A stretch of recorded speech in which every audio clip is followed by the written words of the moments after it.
Realise हो गया कि नहीं मैंने गलती किया है या क्या किया है क्या नहीं किया है, जो कुछ भी किया है कोई बात नहीं।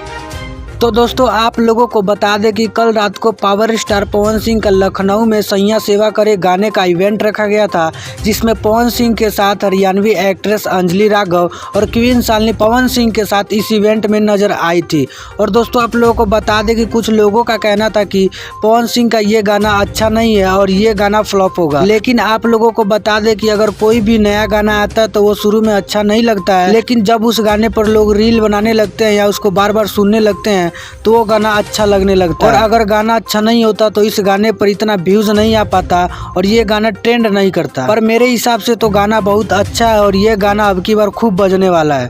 तो दोस्तों आप लोगों को पावर स्टार पवन सिंह का सैया सेवा करे गाना कैसा लगा, आप लोग अपना राय नीचे कमेंट बॉक्स में जरूर दे। अगर आप लोगों को वीडियो पसंद आई हो तो वीडियो को लाइक शेयर जरूर करें।